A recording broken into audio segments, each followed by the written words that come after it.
자, 오늘 이 시간에는 재미있게, 채워가며 알아가는 리더십 가이드 평가에 관한 이야기를 드리도록 하겠습니다. 처음 리더가 된 여러분들은 평가에 대한 피드백을 어떻게 해야 될지, 평가를 어떻게 해야 될지 좀 어려워하는 경우가 많이 있습니다. 평가의 목표는 굉장히 높게 주고 평가를 정확하고 간대하게 하지 않도록 해야 됩니다. 평가에 대한 피드백과 그 활동을 하면서 평가의 결과를 높게 가져가는 것이 그런 활동들을 통해서 직원을 성장시키고 우리 부서의 전체 업무 목표를 높게 할 수 있다는 것을 우리는 알고 있고 그런 활동들을 통해서 직원들이 육성된다는 것을 우리는 믿습니다. 그래서 평가를 어떻게 해야 되는지 이번 시간에 알려드리도록 하겠습니다. 리더의 수준이 곧 조직의 업무 결과 수준을 결정짓는 잣대라고 할 수 있습니다. 이 리더의 평가는 이 팀 전체를 평가하는 거고 사업부 전체의 결과를 평가하는 것이죠. 리더의 업무 요구 수준이 간대하게 하는 것보다 높게 설정하는 것이 바람직할 것입니다. 그게 이 팀 전체, 사업부 전체, 부문 전체의 결과이고 그게 리더에 대한 평가입니다. 바로 다 같이 살고자 하면 결과의 수준이 굉장히 높아야 되고 그것이 좋아야 된다는 거죠. 간대하게 밑에 직원을 간대하게 해서 봐주고 네 경력사원으로 온 지 얼마 안 됐으니까 요까지만 해도 된다. 하게 되면 한 번, 두 번 하게 되면 그 다음부터는 이 정도까지만 해도 된다라고 팀원들은 느끼기 시작하고 업무의 퀄리티가 낮아질 수밖에 없습니다. 조금 힘들더라도 업무의 퀄리티를 높게, 업무의 결과물을 높게 요구하는 것이 바람직합니다.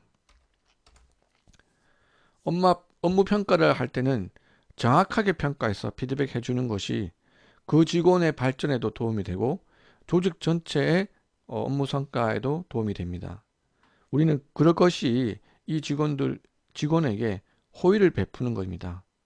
한 번, 두 번 간대하게 해서 봐주고 하는 것이 이 직원의 호의를 베푸는 것이 아닙니다. 그렇게 하기 시작하면 몇 년이 지나면 결국 그 직원은 개선 업무를 할 줄 모르는 이 업무 바운더리 내에서 정해진 것만 할 줄 아는 사람으로 키워집니다. 그게 결국은 조직을 병들게 하는 거거든요. 간대하게 평가하지 말고 정확하게 평가해서 피드백해야 됩니다.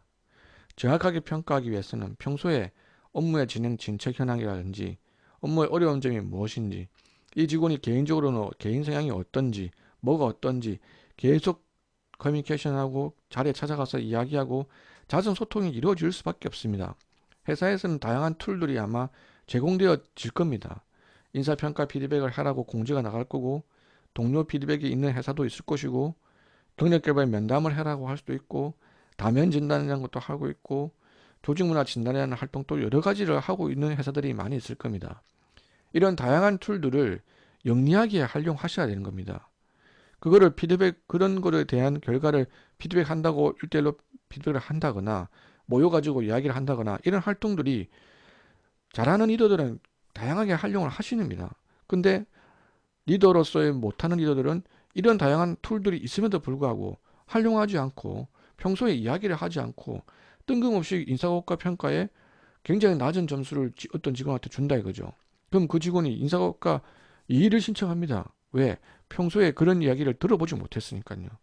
평상시에 이야기할 때 업무를 잘 못하는 직원은 너는 이것이 못하고 이것이 어떻다 개선해야 된다는 이야기를 계속 꾸준히 해야 되는 거죠.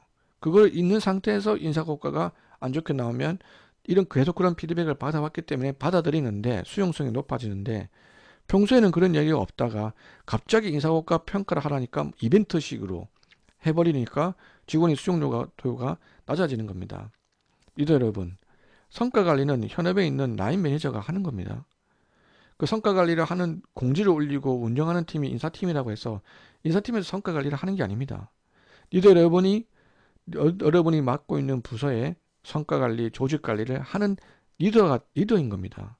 본인이 하셔야 되는 겁니다. 그걸 어떤 방식으로 활용하든지는 여러분이 스스로 판단하시는 겁니다. 어디서 이렇게 하시오 저렇게 하시오 매뉴얼에 나와 있지 않습니다. 영리하게 영특하게 활용하셔야 되는 겁니다. 그게 담당자와 있다와 리더가 됐을 때 다른 겁니다. 일 잘하는 담당자, 일은 굉장히 잘하는데 팀장을 시켰더니 리더십이 별로 없네 평가받는 경우가 굉장히 많습니다. 다양한 활동들을 하느냐 못하느냐 차이입니다. 다양하게 이야기를 해주셔야 됩니다. 그래서 업무 눈높이를 높고 엄격하게 설정하셔야 되고 그 엄격하고 높은 눈높이의 결과를 낼 수 있도록 직원들을 이야기를 하셔야 됩니다. 평가는 정확하고 최대한 정확하게 평가하고 업무 수준을 높일 수 있도록 하는 활동을 한다. 자, 부하 직원을 키우는 것이 리더의 덕목입니다. 그러나 부하 직원을 키우기 위해서 교육도 보내고 과제도 줘보고 이런 일도 시켜보고 업무 내부적으로 업무 순환도 시켜서 이 업무 하던 사람을 이 업무를 시켜보기도 하고 계속 이렇게 해보는 겁니다. 그런데 부하 직원이 안 된다. 이 직원은 여러 번 기회를 줬지만 되지 않는 직원은 본인에게 맞는 길을 찾을 수 있도록 도와주는 것도 본인과 조직의 발전에 도움이 되는 길이라 생각됩니다. 리더 여러분, 처음 리더가 된 여러분, 업무 목표를 높게 설정하고 평가 피드백 활동들을 굉장히 많이 하셔서 부하 직원들과 상호 소통을 많이 할 수 있는 리더가 되시기 바랍니다. 감사합니다.